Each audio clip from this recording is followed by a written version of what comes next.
Today on Period 5, we meet with Subigya Kharel, a 14-year-old from Kathmandu, Nepal, who decided that young people shouldn't have to learn about money the hard way. In a country where financial literacy barely exists in schools, Subigya built Arthyq, a platform that lets students safely explore the stock market, take risks with virtual money, and actually understand how the financial world works, all while learning to trust themselves and their decisions. In this conversation, we'll hear the moments that scared him, inspired him, and pushed him to take action, showing us how even one teenager can start reshaping a system from the ground up. Hey Subigya, how are you doing? What's on your mind today? Yeah, I'm doing great. I am very honored to be on Period 5. When I first heard about the platform, I was very excited. I was very impressed as well. Um, what you're doing is great.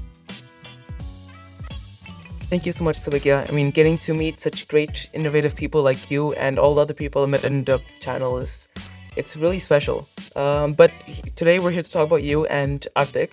But before we dive into Arthic, I want to know the Subigya, the person, not the founder. So if someone met you in the street, what story would you want them to know about you? Yeah, so I am a pretty average ninth grader in Nepal in Kathmandu. I am interested in a wide range of things, primarily, of course, being coding. Except when I'm not coding, I am also a maths enthusiast. I do a lot of MUNs. I do STEM exhibitions. And yeah, I'm pretty sure that's a good introduction to who I am. So what really got you interested in financial technology and just finance in general? All right, so to answer this, I'd like to take you a year back. So I was in grade 8. My boards were approaching. I'm pretty sure there were 2 or 3 months left for my board exams. And we were in this social studies class, and there was a chapter literally named financial literacy. And I had very high hopes because before that, we had never learned anything about finance, and I was completely unaware. So I was thinking it would be like a stock market 101 or a beginner beginning to the stock market kind of thing. But I was completely and utterly disappointed when I realized that the chapter was very vaguely worded. So then I thought stock simulators and paper trading websites, they're a proven market internationally. So why can we not do that for Nepal? Why can we not encourage hands-on and practical learning for for right now the secondary market, and as we scale for every other financial aspect too. So that very day I went to my home, I opened up my laptop, and I started working on Arthic. Wow. So you felt that urgency and you just thought to yourself, I can't sit back, someone has to do something about this. And you decided you're going to do something about this. But how did you go from I have to do this to actually building Arthic? Walk me through that very first moment where everything clicked in terms of this is actually what I have to do. Right, great question. So as I said, that very day I went to my home, opened up my laptop, and then I had a good grasp about front-end development in terms of HTML, CSS, and JavaScript because I was fortunate enough to learn it in school, but I had absolutely no idea about Flask, right? The API that actually fetches the live market data from our official Nepal Stock Exchange website. So basically, essentially, what I tried to do was go on Blackbox and vibe code the entire thing. But that day, that failed horribly, miserably. I was very frustrated because evidently that vibe coding does not allow you to fetch live market data from an official website. So then that day I completely stopped. And after my boards, I had a lot of free time. So like it was the end of the year vacation. So then I actually started self researching about APIs, about Python, about Flask, about how I can actually scrape or fetch the live data from their website to my website. So that's kind of how I went from ideating to creating.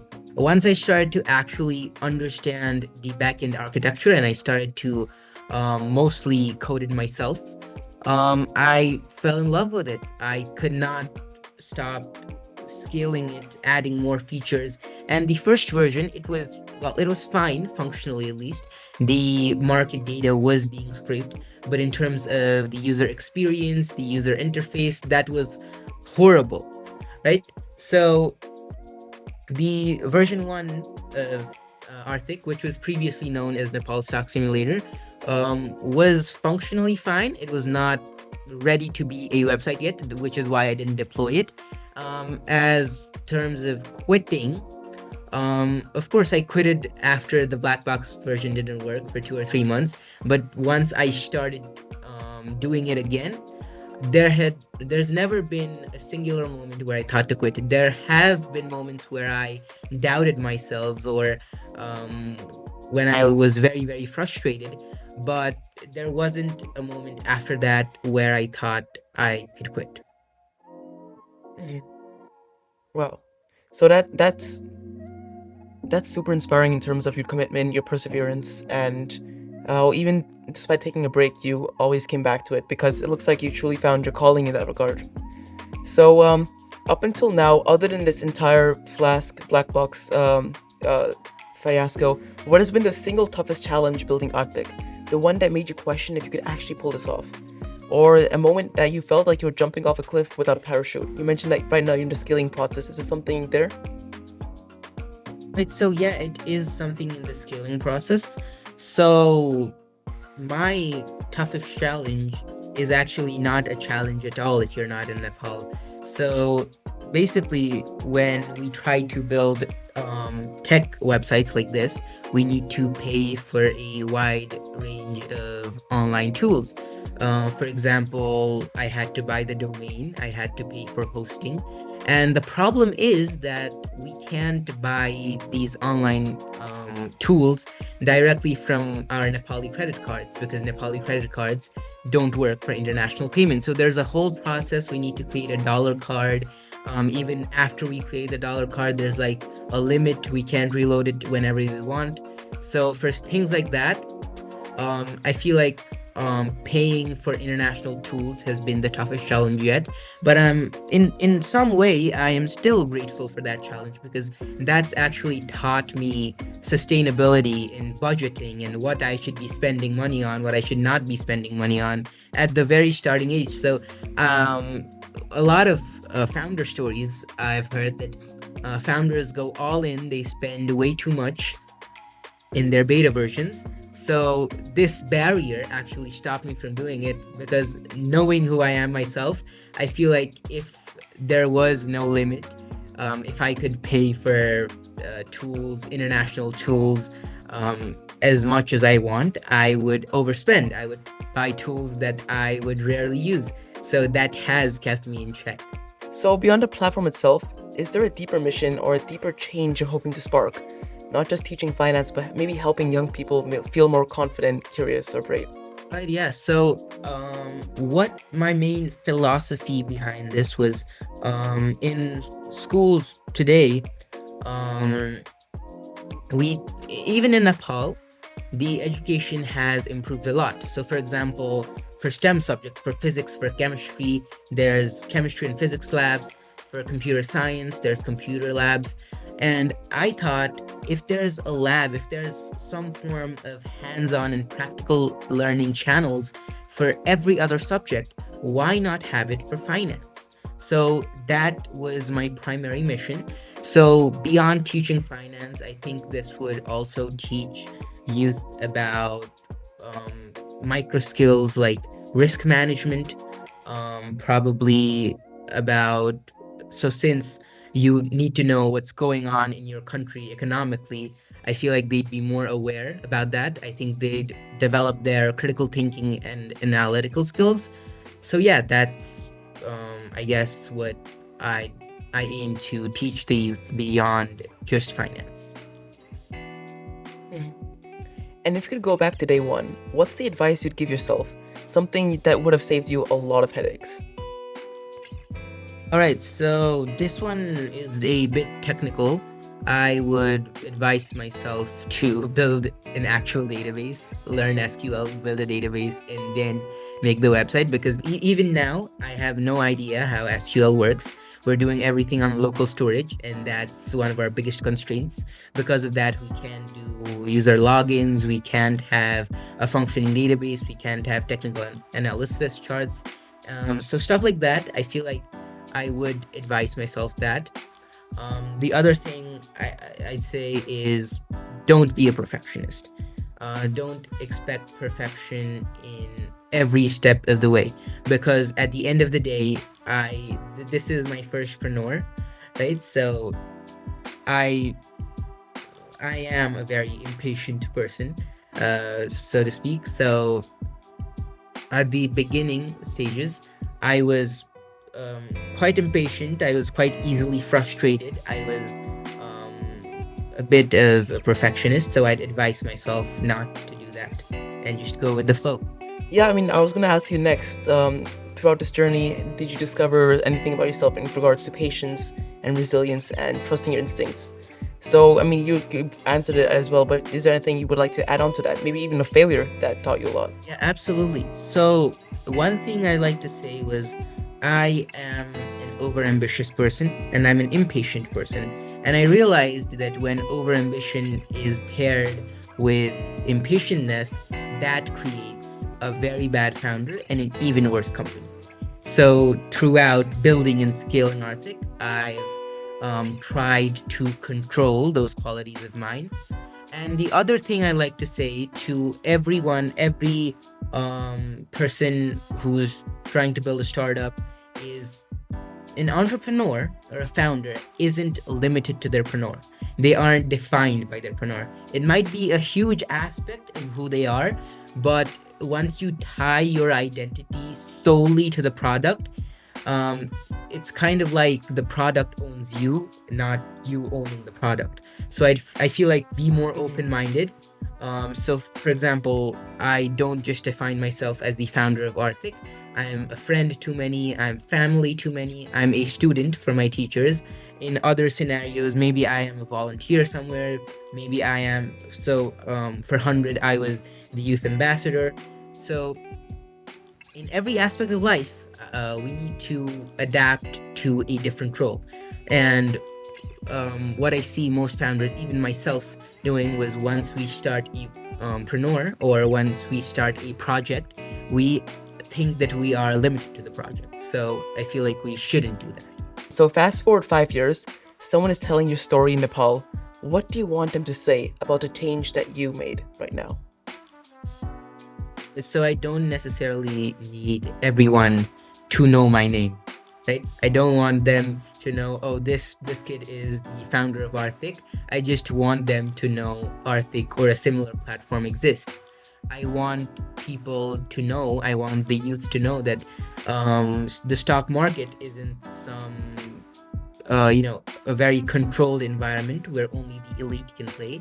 I want them to know that there are no barriers to entry. I want them to know that they can learn practically. They don't have to get their feet wet. They don't have to invest real money. So Arthic is exactly what that is. It's basically a lab. It's a platform where you can experiment, where you can fail, where you can learn, where you can be successful, and where you can it's a stepping stone, right? Once people are comfortable with Arthic, once they think that they're comfortable with paper trading, maybe they can start trading with actual money. So that's the kind of impact I basically envision, fast forwarding 5 years into the future. So, before we wrap up, we're going to do a quick rapid fire round. A few short, fun, and unexpected questions to get a sense of Subigya's personality, and we'll keep Alright. some going. So, let's see how he answers. Are you ready? Yeah. Okay. Something that inspires you daily. Something that inspires me. My parents, definitely. The first thing you do when you hit a problem you can't solve, other than take a 3-month break. All right. Um, drink a glass of water, cold water actually, and then just forget that I'm the founder of anything for a few minutes. Take a walk, calm down, take a few deep breaths, and then get back to the problem with an open mind where I can actually see the root cause and not just the 50 errors on the console. A tool, app, or habit that keeps you going. That would be um, Codex. One dream that scares you but excites you more. Having to pitch Arthic to a global scale, to venture capitals or something like that. And your go-to way to recharge after a long day. I personally, I love walking.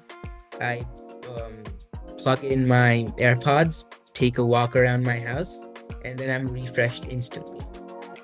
And this is one that I hadn't planned for, but I was just really interested.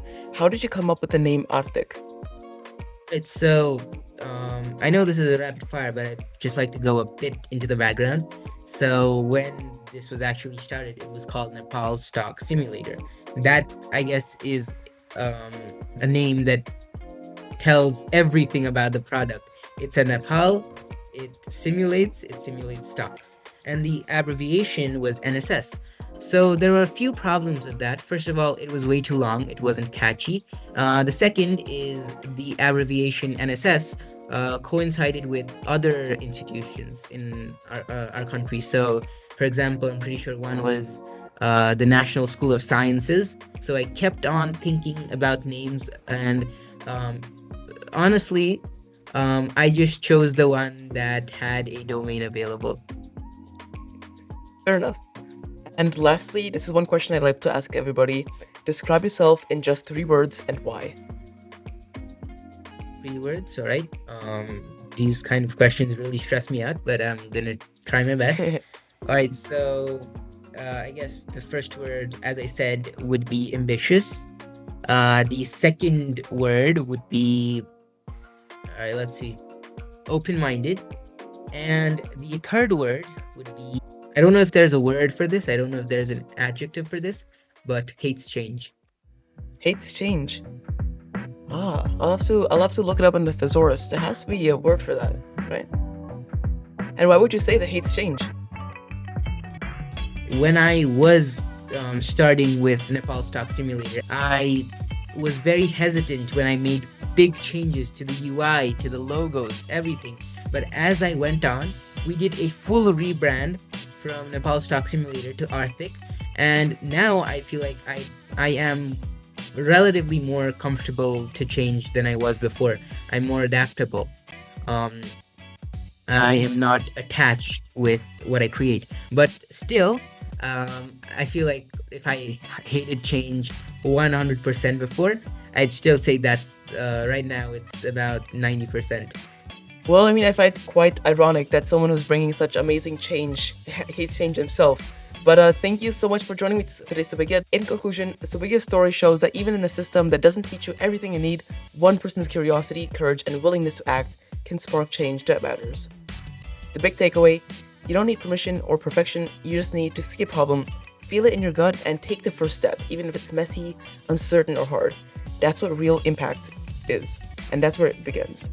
So thank you for your time, Subigya, and I'll see you next time on Period 5. Bye-bye.